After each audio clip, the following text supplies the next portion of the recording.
আমাদের আজকে পুকুরে স্নান করে একটা মেম্বার কমে গেছে, ঠিক আছে। এই ছেলেটা আসতো, সেই ছেলেটা আজকে এখন জ্বর কাশি করে সে আসতে যাচ্ছে না। এখন কি করা যাবে তাকে, সে আসবে আমাদের কিছুক্ষণ পরে, ভিডিও বানিয়ে দেবে। আর এই সব ছেলেগুলো এখানে কি নোংরামি করছে দেখো, এগুলোকে তোমরা কি দেখছো গাইস, কি দেখছো কি তোমরা? ওয়াও, এটা কি, এটা কিসের বোতল? নাইস নাইস, शाबाश बेटा, बहुत बढ़िया। কমেন্ট করো যেটা কিসের বোতল, ঠিক আছে।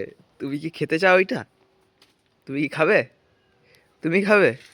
তাহলে ওটা দেখছো এলো ওইভাবে। বউ না বলেছে খেতে।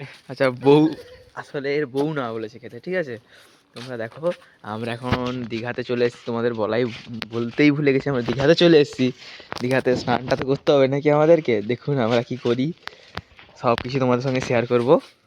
হ্যালো গাইস, আমরা দেখতে চলেছেন আমাদের নতুন ভিডিও, আর আবার একটা সেই দীঘার ভিডিওটা আপনারা দেখতে চলেছেন, ঠিক আছে। দীঘার ভিডিওটা আমরা দেখতে চলেছেন। লাথি ফেলে দিল, বাট পড়লো না ছেলেটা। ছেলেটা স্ট্রং ছেলে, ছেলেটা হরলিক্স খাওয়া ছেলে, কিন্তু হরলিক্স কি সত্যি হরলিক্স খায় না অন্য কিছু খায়? ছেলেটা কি সত্যি হরলিক্স খায়? তুমি কি হরলিক্স খাও না অন্য কিছু খাও? তুমিও ঠেলতে পারলে না, মানে তুমি হরলিক্স টলিক্স খাও না, বোঝা গেছে তোমাকে দেখে। হরলিক্স আইনা চুমা খায়। কি বললে আরেকবার বলো গাইস। কিছু না, বাট কি আর করা যাবে, দেখা যাক ভিডিওটা কতটা আমরা এগিয়ে নিয়ে যেতে পারি ভিডিওটাকে। তুমি ওই দিক থেকে কোথায় যাচ্ছো বাবু?